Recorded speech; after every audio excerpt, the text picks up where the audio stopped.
Welcome pilots, my name is Hybrid V and today I wanted to talk with you all about padlocking. Now you can see here, my head is moving around and you can see my face is actually being tracked because I'm using a system called Face over IP which is built into the game. Face over IP is a system that uses your webcam to do both head tracking and facial tracking. If I go into first person here, you can see that I can look all around my cockpit and I can even follow objects on the ground here, which allows me to move in one direction while keeping track of those objects. Really handy if you're, for example, doing air-to-ground attacks, or if you're in a dogfight. You can do this with TrackIR or Face over IP. However, if you don't have it, and I turn off head tracking here, you're probably more familiar with this system instead. And you'll notice, by default, my head is just naturally following the horizon. And if I slow down here and I go into like a strafe, you'll see my head ever so slightly turns to kind of look at the vector indicator there. It's a very subtle effect, but it's used to look into turns, which is really nice. It gives you a little bit more situational awareness and feels more natural.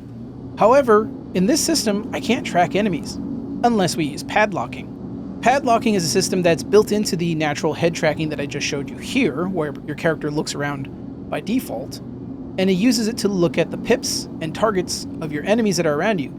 Handy for situational awareness. So let's go ahead and take a look at it now. Alright, I'm here in my Gladius. I'm going to go ahead and target Venge. Go ahead and say hello to everyone at home, Venge. Hello. Alright, now I'm going to go ahead and hit my padlock key here.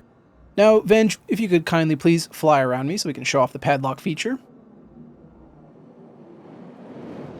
As you can see, it follows him all around my cockpit, up and below. Now, if he goes too far behind me here, as I rotate around, you'll see that it snaps directly back to the center again. So if I lose him, all I have to do is just rotate around and keep him back in view, and it should lock him back up again.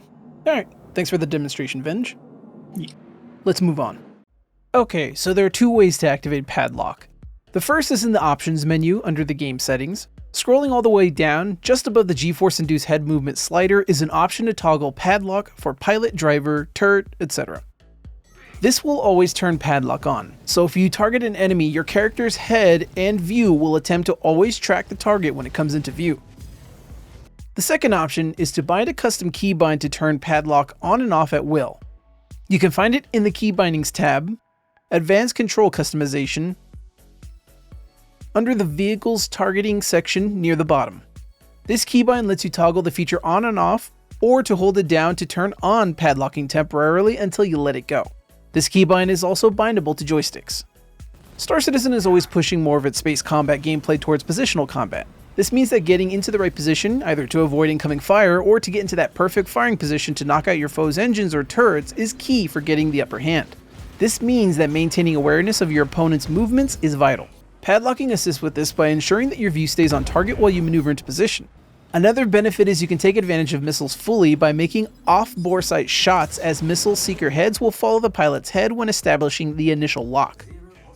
Despite these benefits padlocking provides, there are some caveats you'll want to consider. First and foremost is that even when always enabled, padlocking will not lock until the target is actually in view of the player, meaning that targeting an enemy immediately off to the side will not automatically snap your view to them. You will instead need to nose over them to begin tracking. This is to ensure that you don't accidentally rip your view away from whatever you're looking at if you accidentally target something off to the side. Second is that padlocking isn't perfect. It mostly tries to follow the pips, or at least try to lead the target. So if the target is traveling very fast, you may notice your view shifting away from the target as your head is tracking the pips or leading it, which could be disorienting. Speaking of disorienting, padlocking could also possibly induce motion sickness for those of you that are possibly susceptible to it, so if you're feeling uncomfortable, I would recommend you turn it off immediately and take a breather. And lastly, padlocking won't ever replace hardware tracking like TrackIR, FOIP, or Tobii eye tracker. Even so, hardware tracking can be pricey, and padlock is the solution for those that don't want to or can't dish out the extra coin to buy hardware trackers, but still want that similar benefit. Give it a shot yourself and see if you like it. It can take some getting used to, but it can provide excellent benefits when used correctly. I recommend you utilize the keybind option to maximize the control you have over when to padlock and when not to. Even if you have padlocking on at all times, the keybind will allow you also to turn off padlocking at any time if desired. Alright folks, that's it for me today. I hope you enjoyed this video and found it very informative. If you decided to give padlocking a go, let me know in the comments below what your thoughts are on it. And lastly, before I go, I just wanted to drop the good news that me and my buddies won the Cinematics Captures contest for Best Animated Short Film. If you've been following my channel recently, I made a video talking about how me and my buddies worked on a Star Wars animated fan short for the competition. And thanks to your support, we not only won the fan favorite category, but we also took the top spot for best animated short.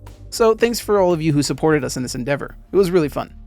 Alright, till next time, fly safe and I'll see you all in the black.